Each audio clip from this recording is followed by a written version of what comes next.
حیدرآباد کے 8ویں نظام برکت علی خان مکرم جاہ کی زندگی اور عہد کو دستاویزی شکل میں پیش کرنے والی ایک کتاب چومحلہ پیلس میں جاری کی گئی۔ یہ کتاب آثار قدیمہ کی ماہر معمار اور مصنف انورادھا اس نائک نے تصنیف کی ہے۔ اسے چومحلہ پیلس ٹرسٹ میں شائع کیا ہے۔ اس میں 250 سے زائد نایاب اور اس سے قبل بھی شائع نہ ہونے والی تصاویر کے ساتھ تاریخی دستاویزات اور ذاتی یادگار اشیاء شامل ہیں۔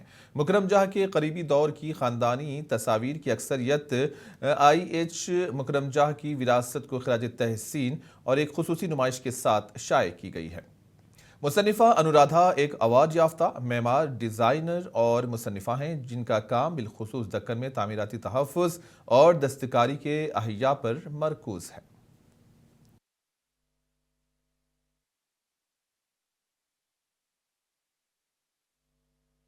We're just releasing.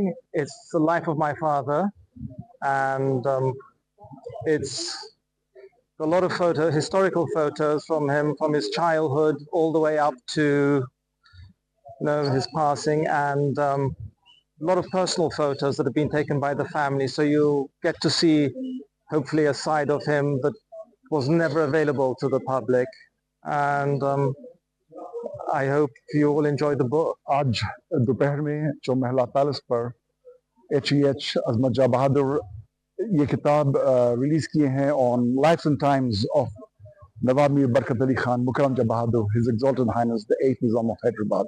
اس میں بہت نایاب سے پکچرز ہے، مینوسکرپٹس ہے اور میٹر ایسا ہے جو پہلے کبھی لوگ نہیں دیکھے ہیں، اور میں خود being a Hyderabadi, being a member of the Paigar family, well, I didn't know about it. So that's an amazing gift. بہت ایک نایاب گفٹ ہے حیدرآبادیوں کے لیے، ہندوستانیوں کے لیے۔ بہت اچھی چیزیں ہیں معلومات کے لیے، ریسرچ کے لیے، اور سم امیزنگ فوٹوگراف، بہت نایاب پکچرز ہیں۔ یہ ان کی جو سائڈ ہے جو جو حیدرآباد میں بھی کوئی نہیں جانتے، یہ بک سے باہر وی وانٹڈ ٹو پورٹری دس، اور یہ چومحلہ پیلس ٹرسٹ کی پہلی کتاب ہے کسی نظام کے اوپر۔ جیسے میں نے کہا، یہ اٹس آن the 8th نظام، and we hope that we will be able to do that. This will do justice to and be a fitting tribute to his work.